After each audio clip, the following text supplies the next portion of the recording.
Saudara-saudari terkasih dalam Kristus, hari ini Selasa 12 Maret 2024 dalam pekan keempat Prapaskah tahun B. Bacaan dibawakan oleh Teresia Natalia, Mazmur dilantunkan oleh Patrick Richard, dan renungan ditulis oleh Regina R. Himawan. Selamat menekuni Sabda Allah.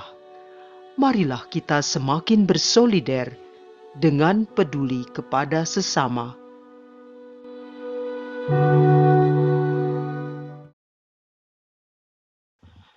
Dalam nama Bapa dan Putra dan Roh Kudus. Amin. Allah Bapa yang Maha Kuasa, syukur atas hidup yang Engkau berikan dan segala rejeki yang kami terima sampai hari ini. Pada kesempatan ini, kami ingin mengambil waktu untuk mendengarkan sabda-Mu. Biarlah perkataan-Mu menjadi sumber energi yang membaharui akal dan budi kami. Kiranya Engkau senantiasa membimbing kami ke air hidup dan menjadikan kami aliran kasih-Mu yang memberi hidup kepada setiap orang yang mendengarkan sabda-Mu. Doa ini kami panjatkan dengan perantaraan Kristus Tuhan dan Penyelamat kami. Amin.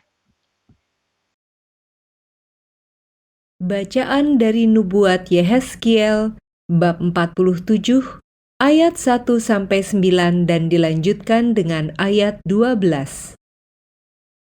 Kata Nabi, seorang malaikat membawa aku ke pintu bait suci, dan sungguh ada air keluar dari bawah ambang pintu bait suci itu dan mengalir menuju ke timur, sebab bait suci juga menghadap ke timur.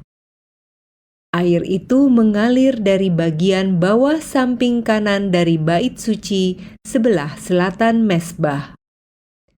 Lalu malaikat itu menuntun aku keluar melalui pintu gerbang utara, dan dibawanya aku berkeliling dari luar menuju pintu gerbang yang menghadap ke timur. Sungguh, air itu membual dari sebelah selatan. Lalu malaikat itu pergi ke arah timur dan memegang tali pengukur di tangannya.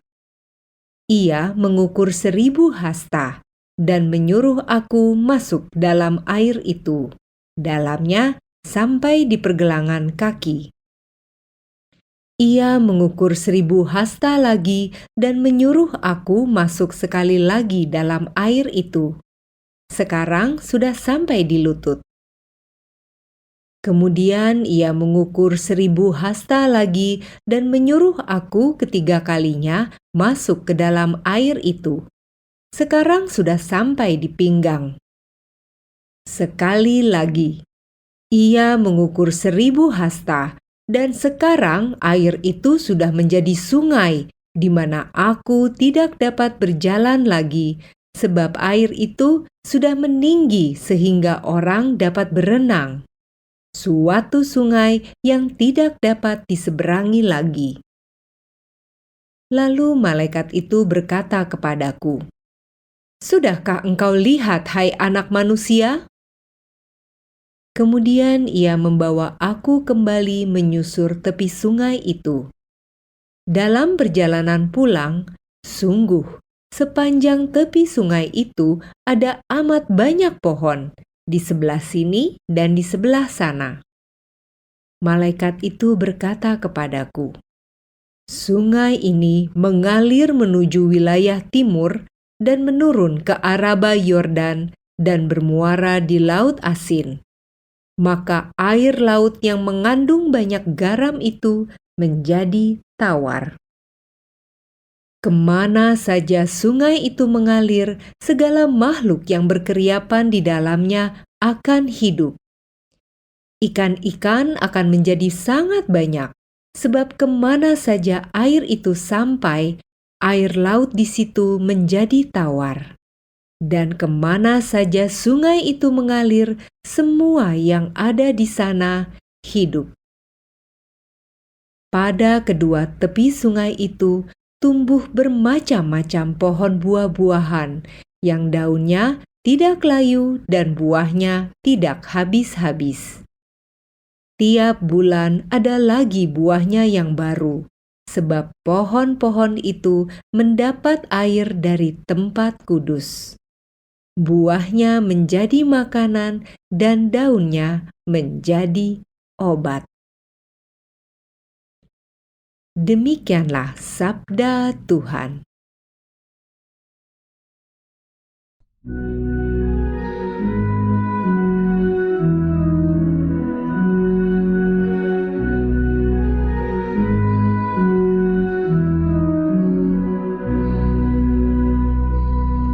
Tuhan semesta menyertai kita, kota benteng kita ialah Allah Yakub.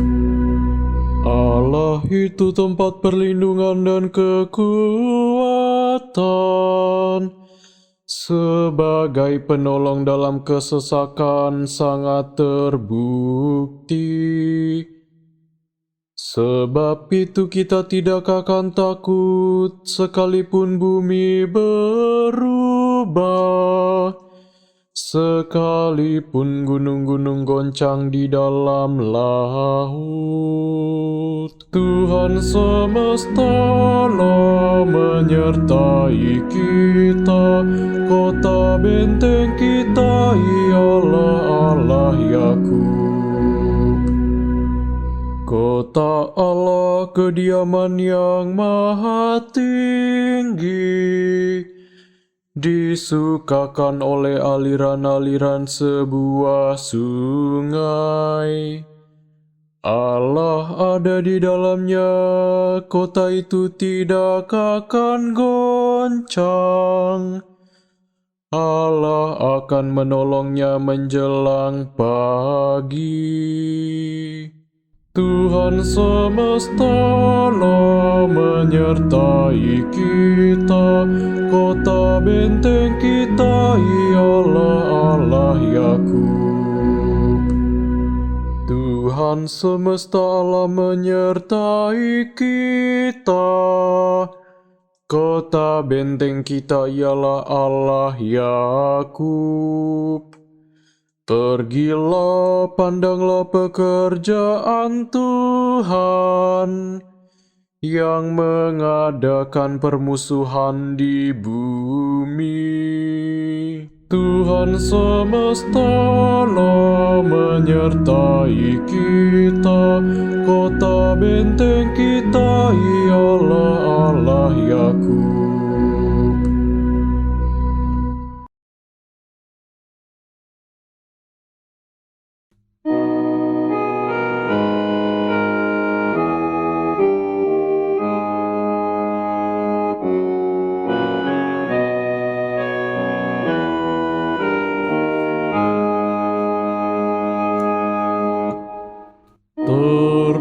Terpujilah Kristus Tuhan, Raja mulia dan kekal. Ciptakanlah hati yang murni dalam diriku, ya Allah. Berilah aku sukacita karena keselamatanmu. Terpujilah Kristus Tuhan, Raja mulia dan kekal.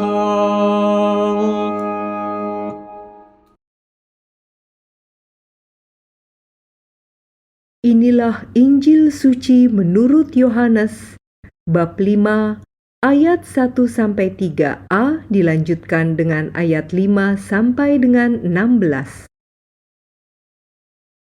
Pada hari raya orang Yahudi, Yesus berangkat ke Yerusalem. Di Yerusalem, dekat pintu gerbang domba, ada sebuah kolam yang dalam bahasa Ibrani disebut Betesda. Serambinya ada 5, dan di serambi-serambi itu berbaring sejumlah besar orang sakit. Ada di situ seorang yang sudah 38 tahun lamanya sakit. Ketika Yesus melihat orang itu berbaring di sana, dan karena ia tahu bahwa ia telah lama dalam keadaan itu, berkatalah ia kepadanya, "Maukah engkau sembuh?" Jawab orang sakit itu kepadanya, "Tuhan, tidak ada orang yang menurunkan aku ke dalam kolam itu apabila airnya mulai goncang. Dan sementara aku sendiri menuju kolam itu, orang lain sudah turun mendahului aku." Kata Yesus kepadanya, "Bangunlah, angkatlah tilammu dan berjalanlah."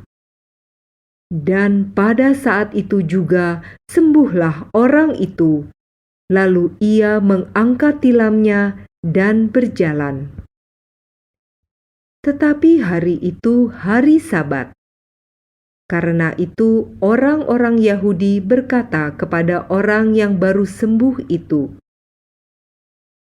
"Hari ini hari Sabat dan tidak boleh engkau memikul tilammu."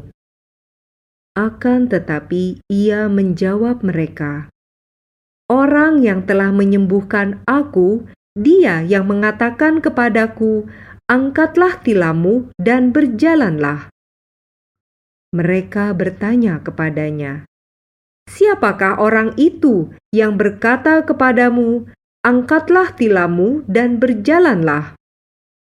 Tetapi orang yang baru sembuh itu tidak tahu siapa orang itu, sebab Yesus telah menghilang ke tengah-tengah orang banyak di tempat itu. Kemudian ketika bertemu dengan dia dalam bait Allah, Yesus berkata kepadanya, "Engkau telah sembuh, jangan berbuat dosa lagi, supaya padamu jangan terjadi yang lebih buruk." Orang itu keluar, lalu menceritakan kepada orang-orang Yahudi bahwa Yesuslah yang telah menyembuhkan dia. Dan karena itu, orang-orang Yahudi berusaha menganiaya Yesus, karena ia melakukan hal-hal itu pada hari Sabat. Demikianlah sabda Tuhan.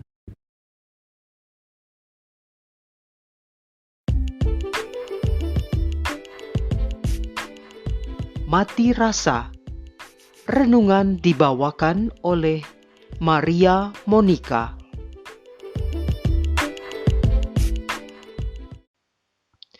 Pernahkah Anda menunggu, entah itu kendaraan umum atau seorang yang katanya akan menjemput Anda, dalam waktu yang sangat lama, sampai Anda sudah tidak merasakan apa-apa lagi dan hanya bisa diam? Saya pernah merasakan ini saat menunggu kereta. Yang pertama kali saya rasakan saat kendaraan yang saya tunggu tidak kunjung datang adalah kekesalan. Saya kesal dan marah kepada pihak yang bertanggung jawab karena lalai dan tidak tepat waktu. Di saat itu juga saya bolak-balik berusaha mencari alternatif kendaraan lain sebagai solusinya. Tapi ketika tidak menemukan alternatif dan tidak punya pilihan lain selain menunggu, saya mulai mengeluh dalam hati dan memikirkan macam-macam skenario pengandaian. Jika saja kendaraan ini datang tepat waktu, seharusnya saya sudah sampai tujuan. Atau saya menyemangati diri dengan berharap bahwa dalam beberapa menit ke depan kendaraan itu akan datang. Namun yang ditunggu tetap tidak muncul. Akhirnya saya merasa lelah berpikir dan berharap sementara kendaraan itu tidak kunjung datang. Sampai tahap ini, saya sudah tidak berpikir apapun, tidak merasakan apapun, hingga ketika kendaraan itu akhirnya datang, saya cuma bisa menarik nafas, lalu naik dalam diam. Apakah mungkin keadaan hati semacam ini yang dialami oleh si sakit dalam Injil hari ini? Ibu, Bapa, rekan muda, sahabat seperjalanan yang dikasihi Tuhan Yesus, Injil hari ini mengisahkan Yesus yang menyembuhkan seorang sakit lumpuh. Tetapi berbeda dengan kisah lainnya, orang yang disembuhkan dalam perikop ini tidak memberikan respons yang jelas dan selayaknya. Saat ia disembuhkan, tidak ada rasa terkejut atau sukacita, tidak ada ucapan terima kasih kepada Yesus yang sudah menyembuhkannya. Ia hanya mengakui bahwa Yesuslah yang menyembuhkannya, tetapi ia tidak mengenal siapa yang telah menyembuhkannya itu. Dan orang-orang Yahudi di situ juga tidak menggubris mukjizatnya. Mereka lebih sibuk mempermasalahkan aturan hari Sabat yang dilanggar oleh orang itu dan Yesus. Apakah penyembuhan dari Yesus itu dianggap biasa saja? Ataukah itu tidak semenarik mereka yang sembuh terkena cipratan air kolam Bethesda? Apakah mukjizat harus merupakan sesuatu yang sensasional? Menunggu selama 38 tahun dalam keadaan tidak berdaya seperti si sakit dalam Injil hari ini memang bukanlah perkara mudah. Mungkin sepanjang tahun itu ia sudah banyak kali melihat orang-orang lain yang berhasil mendapatkan kesembuhan dari kolam Bethesda. Dapat kita bayangkan betapa kecut hatinya melihat segala penyembuhan itu, sementara ia tidak bisa apa-apa dan tidak ada yang membantunya. Namun, sama seperti kita yang lelah menunggu, si sakit itu sudah lelah berharap ataupun merasa kesal dengan keadaannya. Bahkan boleh jadi si sakit yang menunggu selama 38 tahun di pinggir kolam Bethesda itu akhirnya sudah lupa pada tujuannya berada di situ. Ia hanya terbiasa berada di situ. Maka ketika Yesus datang padanya dan berkata, "Maukah engkau sembuh?" Ia tidak menjawabnya, malah mengeluhkan ketidakberuntungannya. Lalu saat ia sembuh dengan 3 perintah dari Yesus, "Bangunlah, angkatlah tilammu, dan berjalanlah." Ia melakukan apa yang diperintahkan, tetapi tidak ada reaksi yang berarti dari dirinya. Seolah-olah apa yang terjadi itu adalah hal biasa, sebiasa ia menunggu di pinggir kolam selama 38 tahun. Ia tidak berusaha mengejar Yesus menanyakan siapa dirinya, sehingga ia tidak bisa menjawab pertanyaan orang Yahudi yang menanyainya kemudian. Saat ia bertemu Yesus kembali dan mendapat pesan untuk tidak berbuat dosa lagi, tidak ada jawaban darinya. Ia malah melapor ke orang Yahudi tentang Yesus. Melihat sikap orang ini, kita merasa betapa tidak berterima kasihnya orang ini. Tetapi apakah kisah ini hanya mengenai si sakit semata?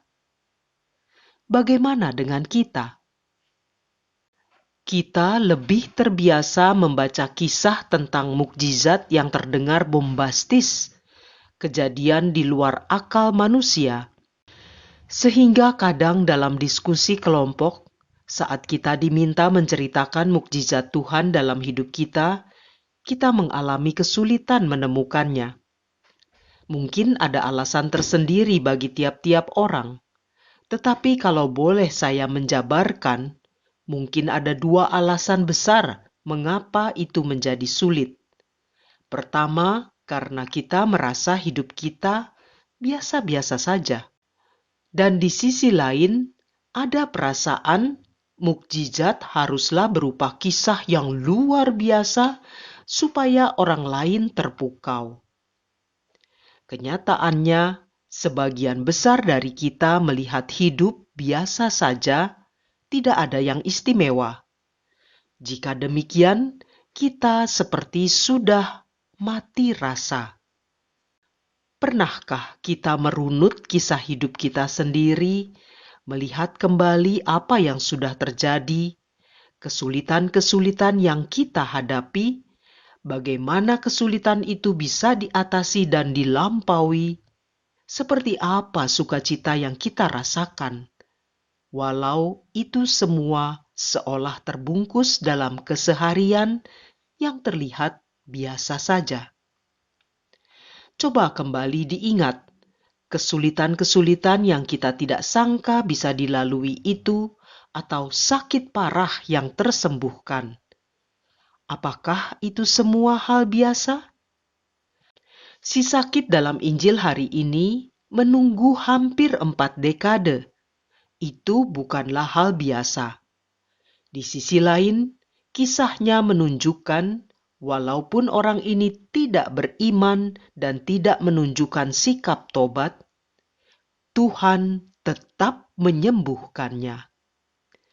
Dengan keadaan kita yang seperti apapun, Tuhan tetap setia merawat kita, dan kita seharusnya selalu bersyukur kepadanya. Air hidup yang berasal dari Tuhan tanpa kita sadari setiap hari mengaliri perjalanan hidup kita. Kemana air itu mengalir, semua makhluk berkeriapan menjadi sangat banyak, bahkan menyuburkan segala tumbuh-tumbuhan di tepinya yang membuat daun dan buahnya tidak ada habis-habisnya. Itu semua menjadi makanan dan obat bagi hidup kita. Inilah mukjizat kehidupan dari Allah kita. Karena itu, sudah sepantasnya kita bersyukur setiap hari kepada Tuhan. Dan seperti pesan Yesus pada si sakit, kita pun patut terus bertobat dari kebiasaan-kebiasaan buruk kita. Janganlah kita mati rasa dalam menjalani hidup ini, melainkan membuka hati kita dan menyadari kasih Allah dalam keseharian kita, terlebih lagi dalam masa Prapaskah ini. Marilah berdoa. Allah Bapa yang Maha Pengasih, ampunilah kami yang seringkali tidak bersyukur dan tidak menyadari uluran tangan-Mu yang dengan murah hati selalu ada bagi kami. Bukalah dan pertajam mata hati dan iman kami, supaya kami tidak tenggelam dalam kesibukan sehari-hari dan tidak melupakan kehadiran-Mu. Demi Kristus, Tuhan dan pengantara kami. Dalam nama Bapa dan Putra dan Roh Kudus. Amin.